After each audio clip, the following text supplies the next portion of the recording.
नमस्ते दोस्तों, stock sense में आपका स्वागत है। ये हमारा नया चैनल है और हम आपके लिए शेयर बाजार से जुड़ी दिलचस्प जानकारी लाते रहेंगे। जियो फाइनेंस का क्या सीन चल रहा है? अभी तो 229 रुपए और 50 पैसे के आसपास घूम रहा है, पर इसका हाई तो 394 रुपए और 70 पैसे था। बड़ा कंफ्यूजन है दिमाग में, बेचूं क्या अभी या रुकूं थोड़ा और? ये सोच सोच के रात की नींद भी उड़ गई है। कुछ लोग कह रहे हैं कि कंपनी का बेस तो ठीक है, मतलब धंधा पानी तो चल रहा है, लेकिन अभी थोड़ा महंगा वैल्यूएशन लग रहा है। वो पीई रेशियो का चक्कर है ना, सेक्टर के एवरेज से भी ऊपर दिखा रहा है, तो थोड़ी टेंशन तो बनती है दिल में। सोच रहा हूँ कहीं और अच्छा मौका तो नहीं मिल जाएगा। मार्केट में और भी तो कंपनियां हैं जहां शायद बेहतर रिटर्न मिल जाए कम रिस्क में। ये सब दिमाग में घूम रहा है। पर रुको, एक खबर कान में पड़ी है।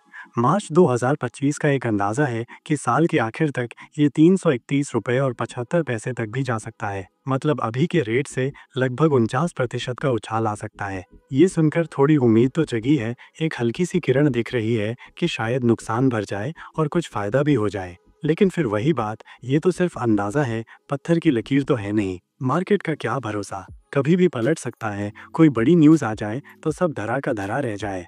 अब देख, अगर तुझे जल्दी पैसा चाहिए या तू रिस्क नहीं लेना चाहता, तो शायद अभी निकल जाना ठीक रहेगा। कम से कम और नुकसान तो नहीं होगा, जो है सो है। पर याद है ना, इसका सबसे कम रेट तो 198 रुपए और 65 पैसे था और अभी 229 रुपए और 50 पैसे है। अगर तू थोड़ा लंबा गेम खेल रहा है, मतलब लॉन्ग टर्म इन्वेस्टर है, जिसका पैसा अभी कहीं और फंस नहीं रहा है, तो शायद 2025 के एंड तक रुकना फायदे का सौदा हो सकता है। तब तक कंपनी कुछ और अच्छा परफॉर्म करे, कुछ नई डील्स करे, जिससे शेयर प्राइस बढ़ जाए।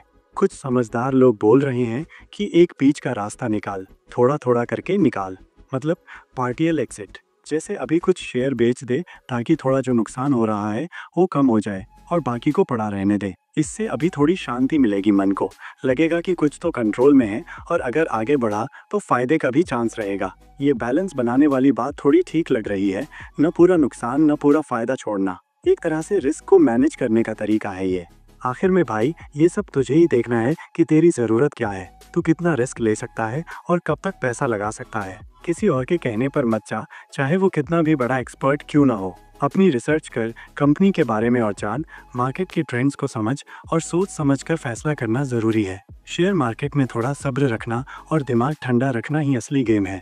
भावनाओं में बहकेगा तो लटक जाएगा कहीं। ऐसा न हो कि बाद में पछताए कि बेच दिया या रख लिया और सोचे कि काश मैंने कुछ और किया होता। ये डिसीजन तेरा है और इसका नतीजा भी तेरा ही होगा।